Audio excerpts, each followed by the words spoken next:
Welcome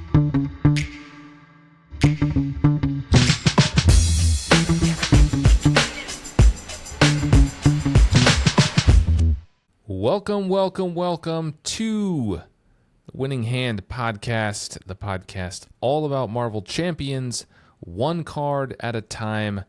My name is Boomguy, and I am joined today by my trusty co-host, LazyTitan. How's it going, man? How is it going? It's going, my guy. It's going. I'm super excited to be here to talk about Marvel Champions. One card at a time. Let's go. One card at a time. You can't beat that hook. You can't beat that tagline. Top 5 hooks the original of all time. Is it even debatable? Is there a question? Is there a GOAT tag? GOAT tag? Is there? I don't know. I feel like people are saying it's not true. I'm hearing people say it's not true. I doubt it. I don't think that's true. Look, in the time it took all of you to listen to LazyTitan meander that thought, God only knows where, to the finish line. You could have left a 5-star review. You could have tapped that 5-star icon. You could have typed a few words to your favorite podcast, and you could have been done and back to the episode by then.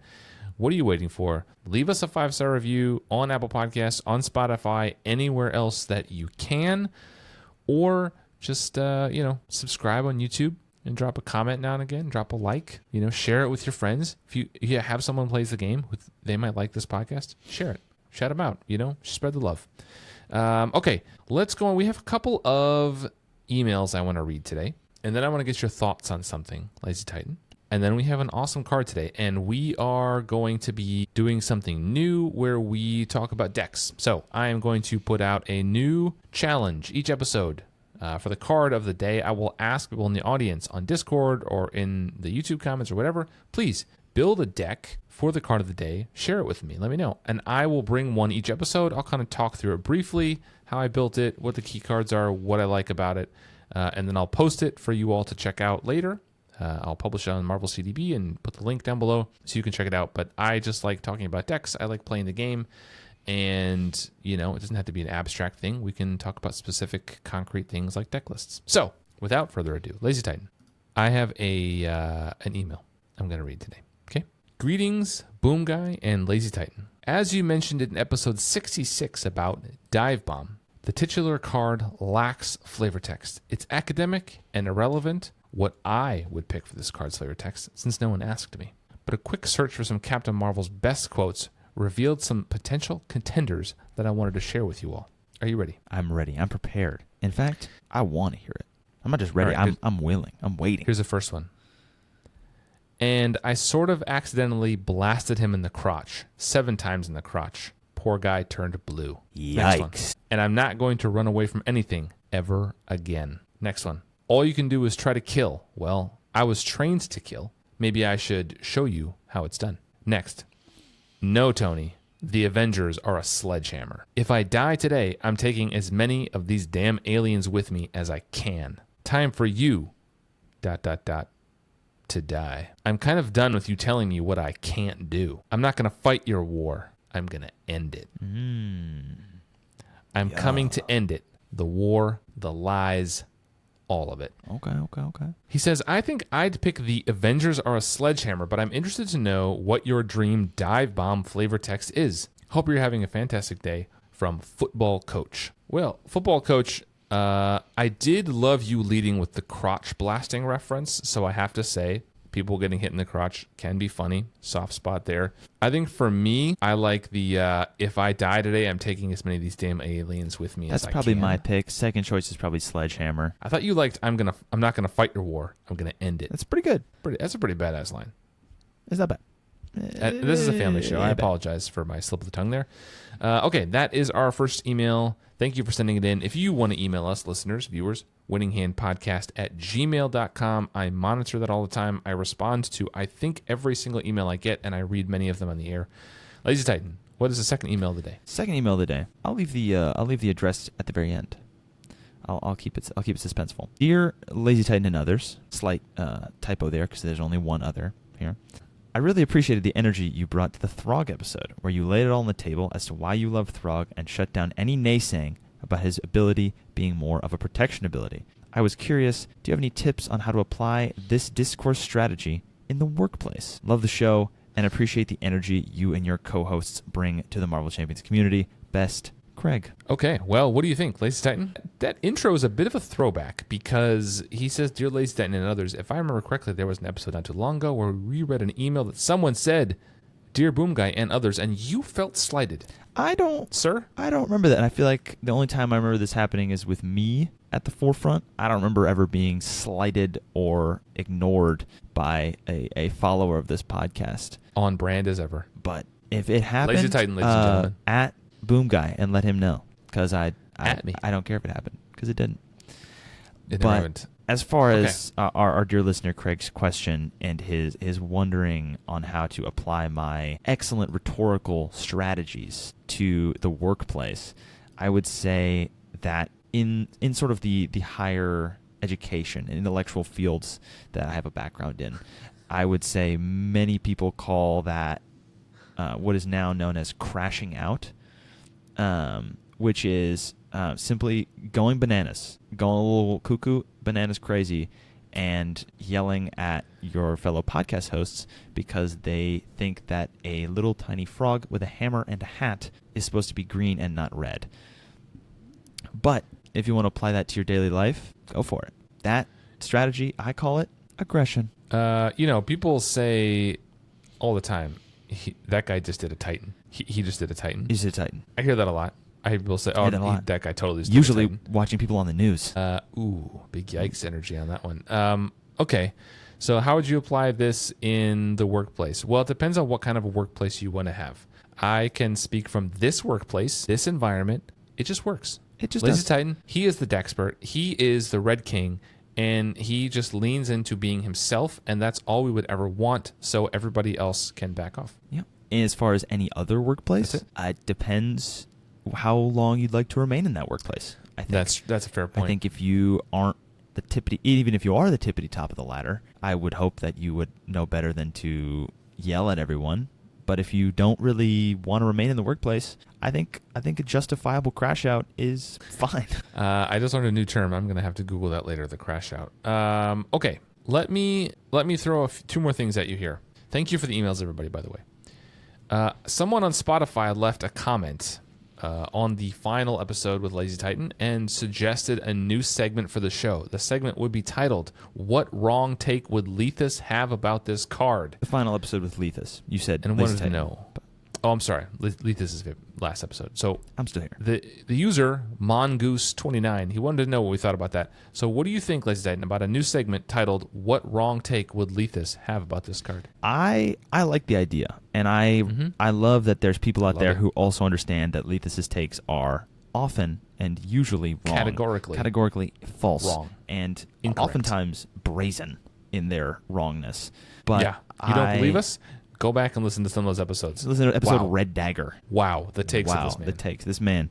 But I think if we incorporated that into this podcast, I think given what we just talked about and my tendency to rant, I think we might get sued for slander or libel. Yeah, well, it's not libel because we're not, unless you use our show notes. Lethus, we love you, buddy. We miss you. Please come back and talk about it.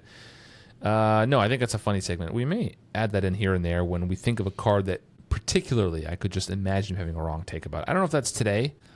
He tends to like Justice cards. We'll see how we feel about it. But I do like the idea. Thank you for the suggestions. The only issue with that, from my perspective, is oftentimes I'm blindsided by Lethus takes. It's not even like a contrarian thing. Like, oh, everyone thinks this card is bad. I assume he will. He just hits me out of nowhere with Red Dagger's really good. And I'm stunned. So next time we're thinking about a card and we seem to agree, we're like, oh yeah, this is really good, this is really bad. Bang. Just Lethus would be the opposite, so we'll have to think about that. Okay, the last thing I want to talk about is the title of this episode. It is Great Responsibility. That is the event we're talking about today. Now, this is, in some ways, a callback to an episode we did a long time ago about Not My Responsibility. Lazy Titan, do you remember what episode number we talked about Not My Responsibility? Of course, 48. Okay. Well, I know that's not true because I'm pretty sure 48 was Nightcrawler. Again, I did not prep this. This is off the top of my head. I'm pretty sure that's Nightcrawler. Do you remember there was 3 of us talking about this card? Do you remember who was there to talk about the card that day? Who was there to talk about the card? Now my Spoiler alert, you were there. Yep. So it was us.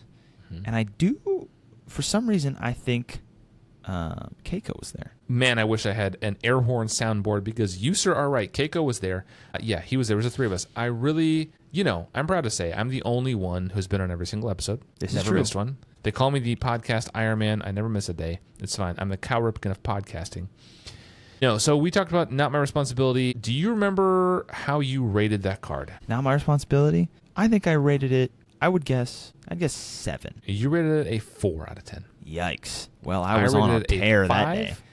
Keiko rated it a 5.5 out of 10, so we were not particularly great about that card, but let's talk about this one. Before we get to the card of the day, I want to talk about the deck because this is a new thing we're doing. I will share the deck that I made about this. This is in no way to, boost views on my deck. It's really just these are kind of weird cards we're talking about sometimes, and I want to challenge myself to build a deck around a card that maybe doesn't get a ton of use because I think I'm just going to go ahead and say every single card has a use case in the game. I don't think there's any of them that are like dead on arrival and can't be played, including this one.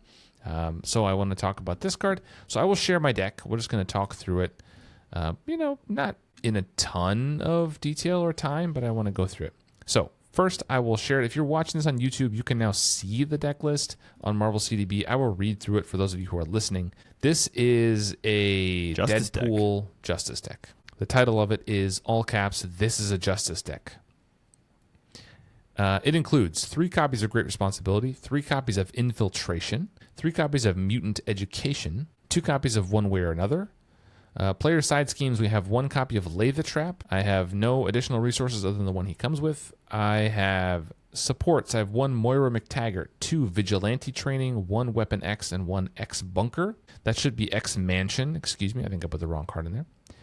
Upgrades. I have Endurance, 3 copies of Overwatch, 2 copies of Skilled Investigator, 2 copies of Sonic Rifle, and 1 copy of X Gene. Now, that is the deck. I definitely did mean for X Bunker to be X Mansion, and because nobody's perfect, I'm just going to change it right now as we're talking. Watching this live on the air, folks. If you're watching this, you are seeing it in real time. That is just a mistake that I made. This deck was played and tested quite a bit, clearly with the correct cards, but I just clicked it wrong when I put it in. Okay, so this deck is about using his ability to absorb massive amounts of threat as damage. I have tested this deck at 4-player, 2-player, and 3-player multiple times. It's really fun. I am going to eat some crow here because I said on the podcast many times I have no interest in Deadpool. I think the character is insufferable, and I don't see myself ever playing him. But that's part of this journey. So I am, challenging myself to play heroes that I don't play a lot when I deck build these challenges, and challenge myself to use cards that are from the episode. So I had to use Great Responsibility. So I found a hero I thought worked really well with it. I did play a 4-player game with the Carnage scenario from the Con of Heroes, for example. And I think at one point there was like 8 or 9 or 10 acceleration icons. And so I played this in step 1 of the villain phase to prevent like 15 damage or something around there. And then immediately died, of course, and flipped back over to Alter Ego. So, you flip a lot, you die a lot. Moira McTaggart helps you grab a card on the way back up. Mutant Education is going to shuffle all your good Deadpool stuff back in and draw you a card. Then you can go find again.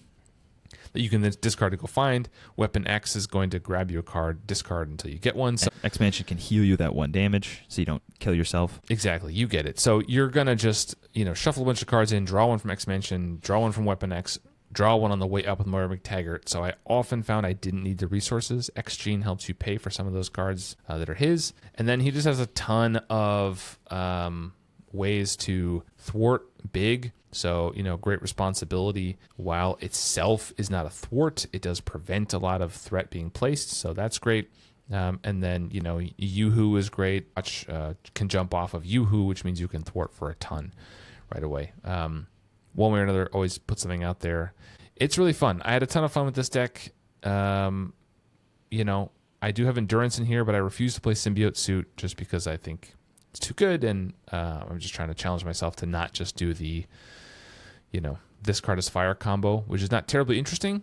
I think Deadpool and Justice was pretty fun, so I played this. So I will post this deck on Marvel CDB. I'll publish it, and I'll put a link down below. Feel free to check it out. If you play it, I'd love to hear your thoughts. If you have another suggestion on this deck, feel free to throw it out there. But also, if you have another card or another deck you want to build with great responsibility, I would love to hear it. So the challenge to all of you listening and viewing is go out of your comfort zone, build a deck with great responsibility. It doesn't have to be good. It can be bad. It can be mediocre. It can be fun or not fun. Hopefully it's fun. And, send it to me, winninghandpodcast@gmail.com, at me on Discord, drop at me on Marvel CDB. I would love to check it out. I'd love to see your decks. LazyTitan, Either. how do you feel about looking at, you did not play this, but what do you think about this is a Justice deck? This deck is sick. This is super fun. I like the idea of playing Deadpool as just a punching bag, of just taking yourself out as many times as you possibly can. And it makes me want to do it in other aspects if you can. Obviously, great responsibility is a pretty good payoff, but I'm thinking a protection deck that never defends for yourself. You just die, and that's fine. Depends a little on turn order, because you obviously, if you go first and then die, so you have to have some stuff for that. But you can also then play cards like Get Behind Me, where you cancel treacheries and get attacked and just die, and that just makes it no risk, really. And then you have ways to pay off with your acceleration tokens, obviously in its own thing. I'm also asking the makers of this game, please, Fantasy Flight, lean more into the low health aggression thing, because a deck where you're always at 1 health with Deadpool and then just playing full body charge. Full body charge is good. You can probably build a deck around that. You can just do 4 for 12 with your home technique with overkill every time and just do that. But like, if I had more cards, I could just lean into that little thing of just being low health and enjoying that. That would always be fun. And then you also have your this card is fires then. So then you could just do 3 for 8 or 4 for 12 and just chunk the villain every turn.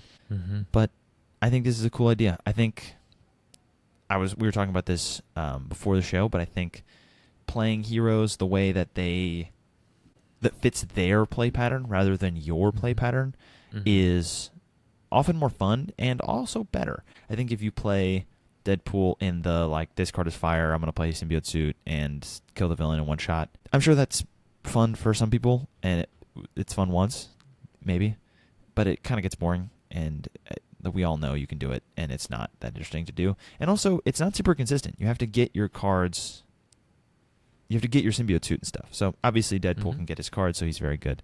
But I think playing Deadpool as just like, he wants to die a lot and you get acceleration, everyone sees that and says, wow, a downside. No. But just lean into it. It's fun to do. I think a lot of those heroes that people think are weaker, you can just lean into their playstyle rather than just like forcing your playstyle onto it, and it would work a lot better. People like Ant-Man or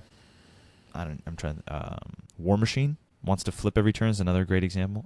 War Machine wants to flip every turn. I like to flip every turn, but if you don't do that, it feels kind of bad. We have to get you doing some of these deck building challenges too. So maybe in a future episode, we can both build decks and talk about them. I think it's fun.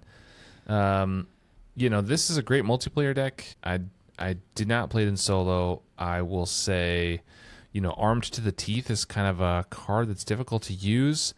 This is only a 40-card deck. I only put 1 copy of Sonic Rifle in, and then when you play Armed to the Teeth, I grab the other Sonic Rifle out of my sideboard. And then once you have them both in, you can just rotate and confuse every turn, basically, because you use it, and then you exhaust Armed to the Teeth to swap it with the other one, which means it's now fully charged because it came back into play, and then you can use it next turn and swap it. Like, you can just keep confusing, which in a solo game would probably be pretty boring because you're just like continue. But in a multiplayer game, someone's not always down, and it's fun to help prevent the threat, so it helps.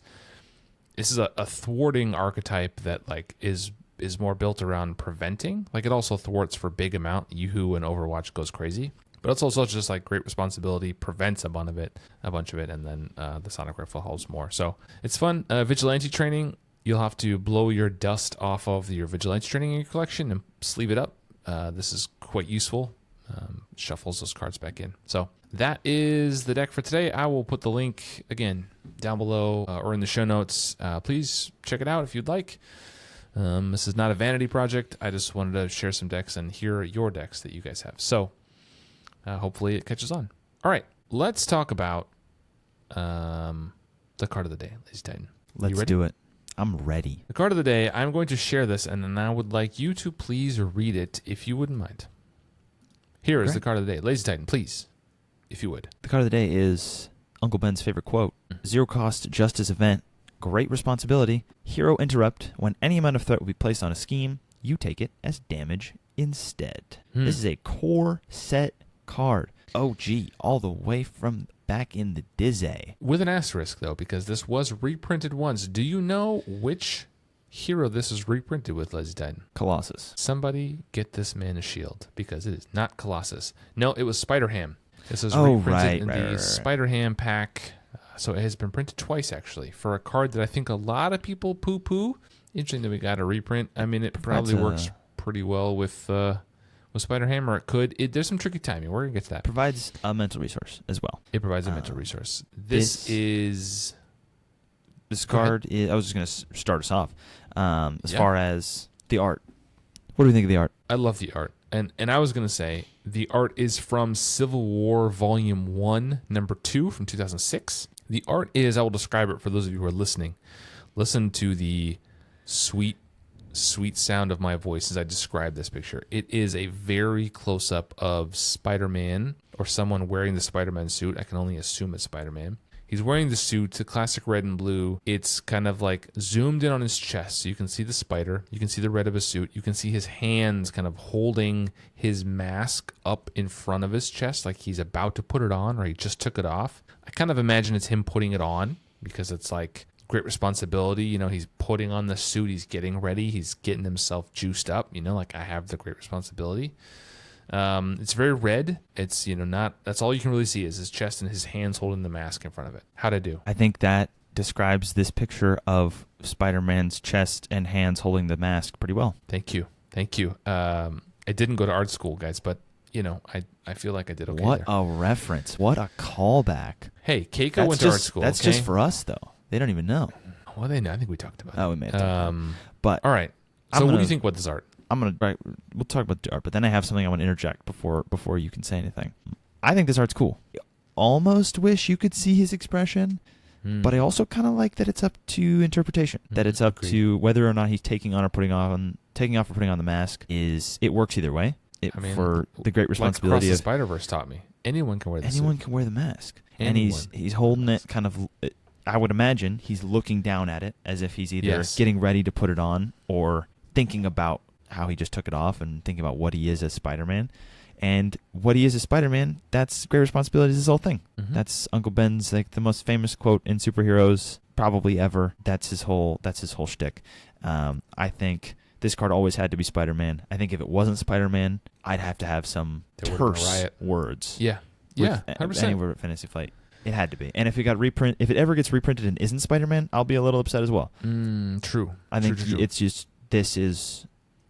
I'm glad it's not a Spider-Man card, but it has to have Spider-Man on it. Yeah, I'm glad it's not a signature card. Okay, so I think the art is good. It's very evocative without showing us much. I think that shows that, art doesn't have to show everything. You can just show a little detail, but that detail tells us a lot about the theme of the card, which is the next segment we usually rate cards on.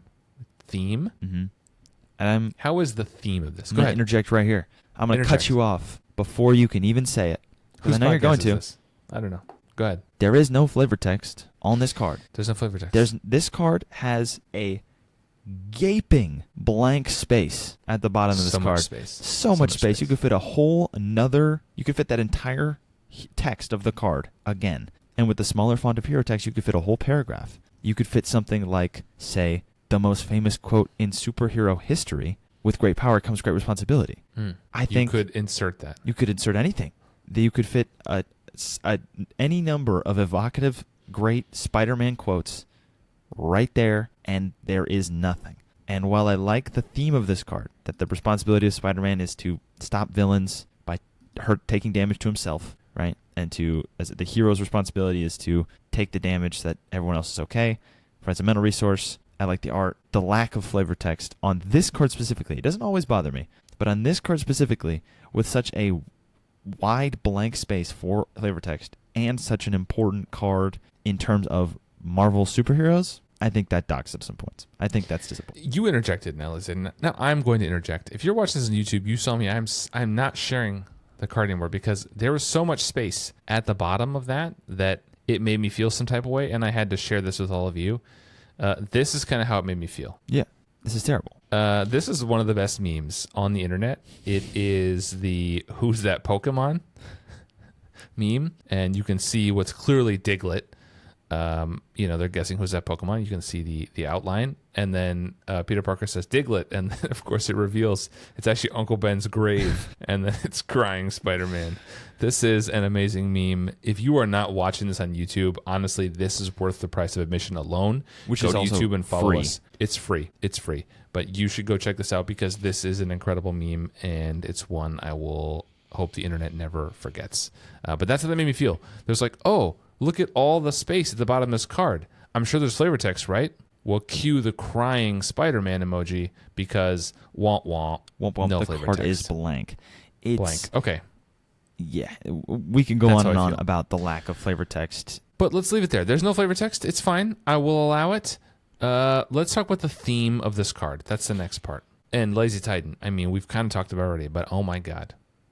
Is this just dripping with theme? Ripping. The title of the card is Great Responsibility. If you are a comics fan or a Spider-Man fan of any variety, you know what that reference is. Even if you're You not, know you what that probably means. know what that is.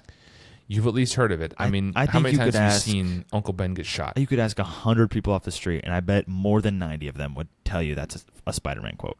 That has something to do with Spider-Man. That's a high number. I don't know. I mean, I think people have watched in movie theaters as Uncle Ben's been shot down many times. Spider-Man. Not as many times as Batman's parents, I will say. Possibly more. That is, wow. I don't know about that. Uncle Ben. Fans? Listeners? The people? I mean- Let me know. What is more common? What's been more shown off in more Batman's movies parents and or shows? Uncle Ben Batman's getting parents? gunned down. Pew, pew. Or Uncle Ben. Uncle Ben. Pew, Pew pew. pew also. No, I think that the title is really evocative. I think the image is so great to like show that, right? Again, it's a zoomed in photo. You can't see that much, but I feel like you do feel the weight of the mask, or you feel the responsibility. Him like it looks like he's looking down, like he's thinking, he's reflecting on a bunch of stuff, and that's without showing his face at all. And then of course what it does, right? There's the would-be threat, but you have the responsibility and you take it. All that's great. And I know we're talking a lot about Spider-Man. This is not a Spider-Man card, but like, I mean, it's a Spider-Man card, right? We know it's a Spider-Man card. yeah, I think the theme of this card is great. I think it's really something. I think this is great, theme-wise. Like, I think it just says so much about Spider-Man and about the game. Let's talk about the power of this card. How do you feel about the power of Great Responsibility? Unfortunately, I don't think it's extremely powerful. I think it is very usable. A lot of heroes can make use of it, but you don't really want to use it, at least I would assume you don't really want to use it unless you get a secondary kicker off of using it, or have some way to offset the downside, right?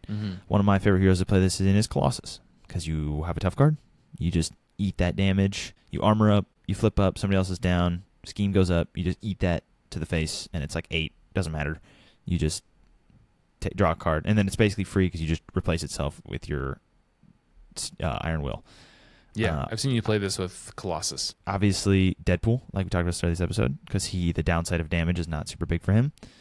Or Spider-Ham, where this came in, because he likes taking damage and can reduce it down to 1 with his cartoon physics. I can't think of a ton of other heroes who like this downside. Anyone who has a ton of health, the Hulks, right? You can spend that health as a resource. Yeah. Also, She-Hulk has a payoff for low health. She-Hulk is a payoff. A Hulk just has a ton of hit points, and like he can't really thwart. So a card like this can help him, Good way to prevent that. The thing with it is it's a tricky timing. It is a hero interrupt. So you traditionally like things are scheming when you are flipped down, right? So for a solo player, this becomes a really tricky card to play. I think in multiplayer, often someone else is down. There's also just, advances can happen when you're flipped up, but it's very timing dependent. You cannot, for example, play this card when the side scheme comes into play to prevent the threat being placed on that, because threat isn't actually placed on a scheme. It comes in with the scheme. With that threat on it. Now, this will prevent hinder. So if a card comes in and has hinder whatever, that will prevent that part of the threat going on that scheme. Some schemes are balanced with low threat, high hinder numbers. So that True. helps that. It's a tricky needle to thread, though. Yeah, can't be used on like light at the end because it comes into play. But that would be funny to just That would be crazy. play Deadpool, instantly kill yourself to stop light at the end. But So you can't play one way or another, for example, to pull a side scheme out and then play this to like stop all that threat going on and essentially cancel the scheme. It doesn't work that way. I do think they have leaned away from hinder recently and have been leaning more into just per player count threat on schemes. I have to look. I don't remember. Don't quote me on that, but I feel like that has been happening more. Don't quote me unless it's right. But I think, yeah, it's very timing dependent. I think that's another reason why Deadpool's such a good hero, because he had so many acceleration counters that it doesn't become timing dependent. Every turn they're going to add a lot, and so it then doesn't become a math game. It just becomes you're going to get 10 threat at the start of the turn because you're playing Deadpool. But yeah, it suffers a lot from the limited, and then even when you do pay it off, you don't really want to play it for like 3 threat, 4 threat. Like you can. So you want to be playing it for probably 5 or more, and then you get a lot of value out of it. But then also you're taking 5 damage. So like. But also, this is technically, it's not technically a thwart, but it's kind of like thwarting, right? Preventing threat being put is kind of the same as thwarting it. So you say you don't want to do for 3 or 4, but like using this for 3, if there was a 0 cost event that just thwarted 3, like it would be pretty good. It would be, but would it be as good if it did 3 damage to you? If there was a card that just did 3 damage to your face and then thwarted for 3. I think people would totally play that. If there was a card that was just like 0 cost, take 3 damage, remove 3 threat, I think it would get a lot of play. I think we get more play than this because it's not as timing dependent. But it wouldn't. I don't think it would be in every deck. Certainly. If this was just an interrupt, it would be broken. Yes, because then you could just stay in alter ego, but yes, it is hindered by its timing and also a significant downside, which you can get around, but is there. Now, I have to say about the power of this card, I have to bring in another community staple, who's been in the Marvel Champions content space for a long time, Kennedy Hawk. I think if you're listening to this, you know who Kennedy Hawk is. If you don't, he leads and has led the MCM podcast, which I will link down below, and the Con of Heroes. He does that too. He said in a video that I will link down below. His quote is, "I feel by the end of the life of Marvel Champions, this is going to be one of the strongest Justice events that we have." He said that in 2022 in a video he published. Now, I'm not trying to throw him under the bus, but that is a man whose voice means a lot in this space and whose opinion I really respect in this space. So is he right? Is this a really undervalued card that by the end we will think this is insanely good? I think it's possible. I don't think it's necessarily likely. Personally, I think we would have to see a lot more of the lean into the take damage thing, and we would have to see, I think it only happens if the game gets like revamped and threat numbers just become a lot lower. Like if 7 threat, like it's all the numbers just got less, you're just having smaller numbers, or if like damage becomes easier to prevent, or we get it's just, I don't see it becoming one of the best cards because I think it's just a little too honest. It's possible to cheat, but difficult to cheat. Requires some real investment to do so for a lot of heroes. But I think it's too honest. You pay a price for everything you get rather than a lot of very strong cards which you just get upside for having upside. Yeah, and there's no way to boost it, like all those things that boost thwarting. This isn't doesn't a thwart. work. Doesn't thwart. Doesn't but trigger also, off of thwarting. You can't. If you're confused, you can just play this. This is true. So that is a small upside, but it doesn't trigger things like Gamora because it's not a thwart event. It doesn't. So it Marvel can't boost it. Miss Marvel can't boost it. You can't boost it with anything. It just hurts a little bit because it doesn't have. Yeah, it's not. Yeah, it plays an honest game of Marvel Champions, which ultimately is not the most powerful cards in the game. Yeah, I think I think you're right. I think it is tricky to like abuse this card, right? Like you said, it's honest. I think it's a good way to describe it. There's no way you can't boost it with the justice resource that boosts things. You can't boost it with the, I forget the names, the support that, has counters on it. You can remove one to increase how much it thwarts by. You can't, like, there's just no way to really tweak it to make it crazy unless, again, you're playing Deadpool and there's 15 acceleration icons and you can prevent 20 threat, which is crazy. But there's And almost one no should take way 20 to change this. There's no way, I don't think, in the standard card pool of Marvel Champions to affect this in really any way. There are some hero-specific abilities who can do that. Spider-Ham, Colossus. You could do it with War Machine. You could do a pseudo Colossus thing, Deadpool. But this card in the basic card pool for the majority of heroes cannot do anything more than what it says on the card. And I think that is what makes cards powerful, is when they do more than what the text box says. Unless somebody developing the game put a lot of crazy words in that text box. What would be great is if this was not an event. Like Ready for a Fight recently came out, which is a protection upgrade that when someone would scheme, you just discard it and switch to hero form and they attack you instead. If this was an upgrade, it would be crazy good. It would be because very you could cool. Save it for, when you had the health to make it work and you had a tough card or something. Then you could That'd be save it cool. for, like, if you're about to lose the game. It could be a final resort kind of thing. Mm-hmm. Or like, just when you get a tough card, you could be like, oh, next time they put threat, I'll just like punch it and absorb my tough card with a bunch of threat or something like that. Or I just healed up and, I can take 5 damage. It's fine. And that might make it too good. I do think this card is underrated. I don't think this card gets played at all, honestly. I do not see this card in any deck lists. I never see anyone running this card. And I don't think it's that bad. Like, I don't think it's so weak that no one should be playing it. I do think it's a little overlooked. Also, but, just thought of Groot. Like, there are Groot builds that lean into not using the counters for his thing. You have a Groot Justice deck where you're just trying to support the deck. You flip down, you have your foils in there for your scheme blocking. You just use your little fertile ground to flip up, and you just have a bunch of counters, and then you can just take 7 and lose 6 counters and take a damage or whatever, and just take a bunch of damage, and you're fine. Yeah. Because that means you flip up with at least 5 every time. Like, that means this card can be consistently played for 5 threat. 0 for 5 threat is good. Not bad. And That's so really good. Those are for a character who can't thwart very well. Feels bad a little bit because he does have I Am Groot to thwart based on his Groot counters. But it's not the end of the world. There's another way to use it, right? Another way to increase the value of this card. Well, then how fun is this card? I will give this card 2 separate fun evaluations. In a vacuum, All right, go on, then. I think this card is not super fun because you have taking damage. Damage to the hero is more valuable than threat on the scheme, with the exception of losing. Like, damage is more valuable, threat is more valuable than damage to the villain, but to yourself, I think your health is generally more precious. Notable exceptions include listed above.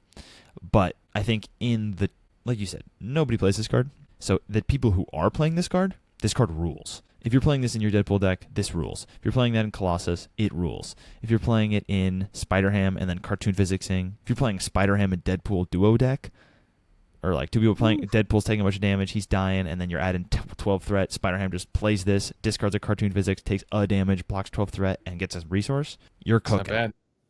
You're having a lot of fun. So I think if the people who are actually playing this card love this card, it's probably their favorite card in the deck, potentially a card they built the whole deck around. But for the rest of everyone else, it's just kind of in the box. I think there's also a whole class of heroes that have cards that... Any hero that has a card that doesn't let them die. I'm thinking Star-Lord with Bad Boy. I'm thinking Phoenix with her Phoenix Resurrection card. Drax, I'm thinking Cap Wolverine. with his helmet. Wolverine, Drax. They all have these cards. That's another great place to play this. So, again, it's not the best card out there. But I do think, hey, if you have Cap's helmet out, take 30 threat as damage. Who cares? Yeah, I think can't die. Cap You is flip a down, great you one just because discard your helmet. his helmet's so cheap. Yes. It's just 1. So even Wolverine, just like Resurrect. If you're Phoenix, just take that damage and Resurrect. I Got Better is expensive. Bad Boy I don't crazy. think works here. I think you have to be attacked for Bad Boy. Well, we are going to look this up in real time. Let me look it up. I think Bad Boy requires you to be attacked or would take damage from an attack. Yes, from the villain's attack. That's fair. Yes. You cannot use it bad boy, but you get the point. There are cards. The point is there are cards like Drax can do it, but only once. But like Cap and Wolverine specifically, who have that card that keeps coming back. Eat the threat. It just damage. eat it. I think it's fair. I think for those heroes, you don't want to use it as like a play it every time kind of thing. But it's like, oh, the villain, like we just got an unlucky set of boost cards. We're playing Expert 2 or whatever, and they got extra boost cards a bunch. Ronan's going to scheme for 15. And like even if we don't lose, that's a lot. I guess I'll just die. Okay. But I won't because I have my helmet on. But I won't. I think, this is the reason I started building decks for the podcast here, and I'm going to keep doing that. It's because I just want to show off some of these cards. A lot of the cards we talk about are not staple cards. A lot of the cards we talk about are a little weird, are maybe edge cases. That is by design. I think Marvel Champions, I've discovered in the last 5 years, 6 years I've been playing the game, whatever, is like an onion. And every time I peel it back, I find another layer. And this card is a great example of cards that at first glance you overlook. They're not the flashiest. They're not the sexiest. But when you really sit and think about these cards, when you really put them in a deck and play them, they are usable. I think very often people are very quick to hyperbole, and they said, this card's terrible, this card's unplayable, this card's bad, like literally any other card would be good, better. Okay, and that may be true. I don't think it's true here. There are cards surely that are bad. But I'm trying to get away from reductive discussions about cards like good and bad. I don't think those words are super helpful, and I think there's something good to be found in most of these cards. This one is a perfect example of that.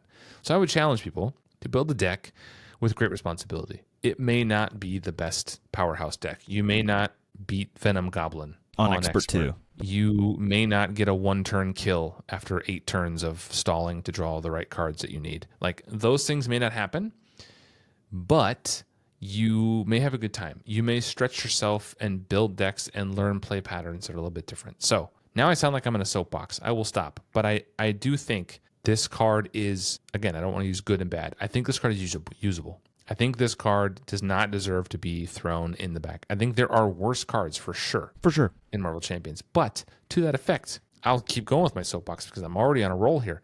I played a game just today with a multiplayer game. I was playing a different deck I was testing, and another player was playing Aggression Hawkeye.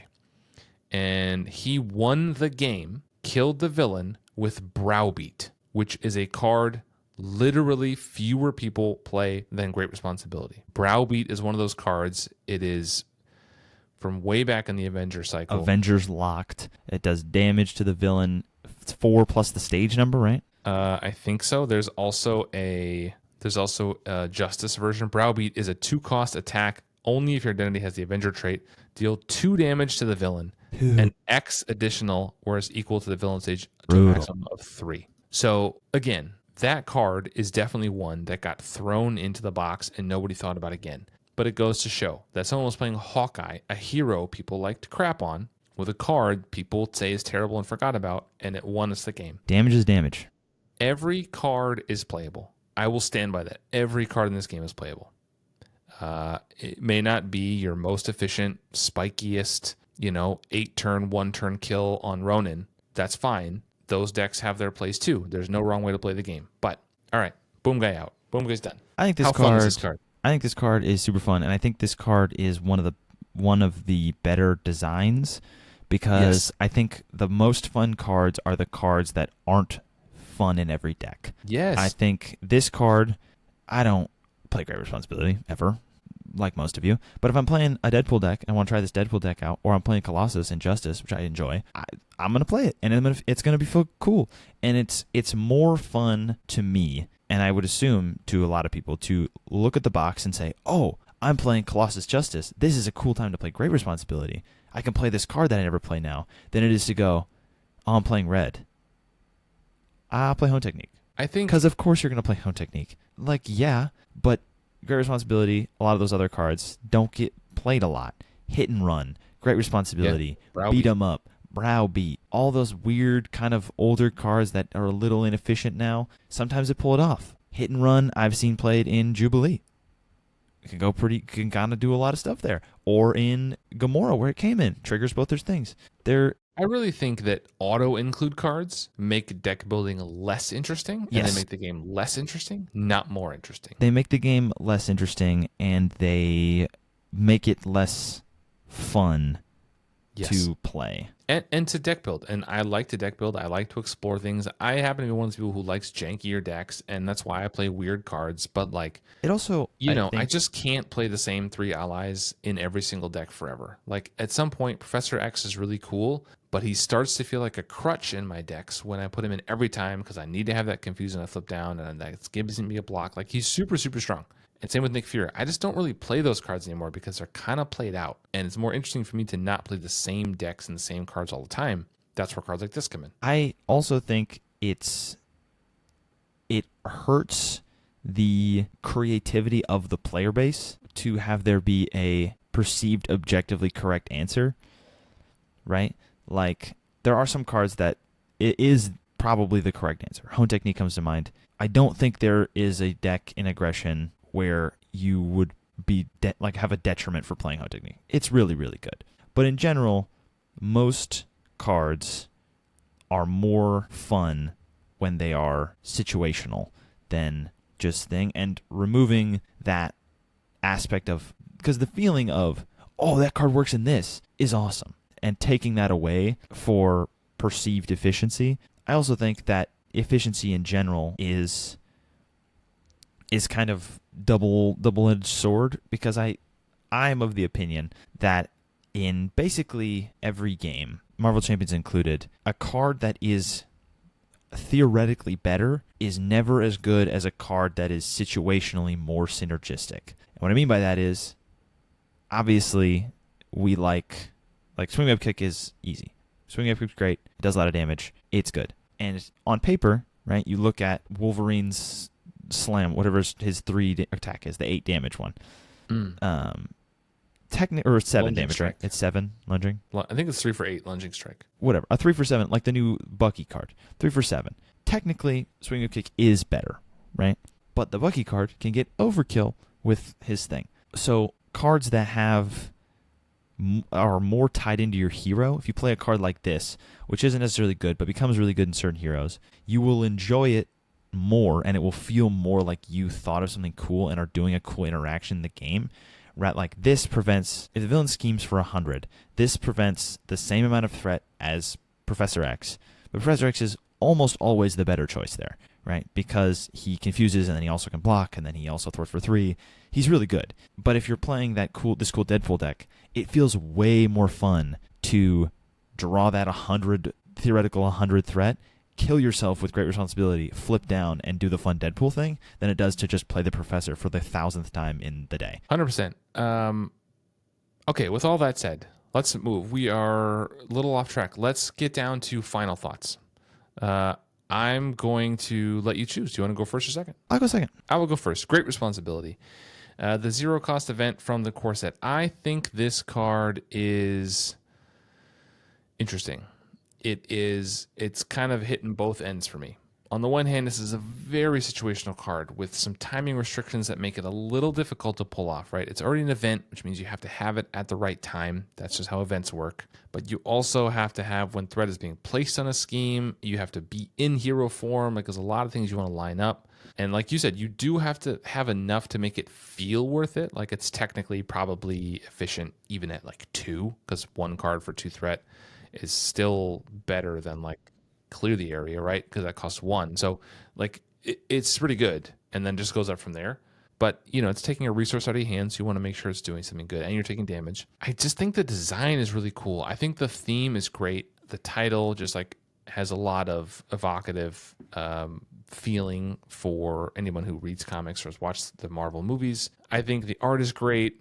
I really like the design. I like that it's kind of an edge case. Like, at certain times you're going to use it, and then it's going to feel good, and certain times you're not going to use it. But at the end of the day, it's not a card I've played a ton. I will put this, I'm going to say this is a 6 out of 10 for me. I'm going to say it's above average. If 5 is true neutral, I'm going to put it above that because I do really like it. I do like the situational nature. I like what it can do. Trading damage for threat removal or threat prevention, really the same thing. That's really cool. And I wish there were more cards like this that, used damage or took damage to do things. I think that's a cool mechanic. You talked about Wolverine a minute ago and his card. I think it's cool. He takes damage to do things. That's a fun mechanic. I think they should explore a little bit more. But for me, overall, 6 out of 10. That's where I land on this one.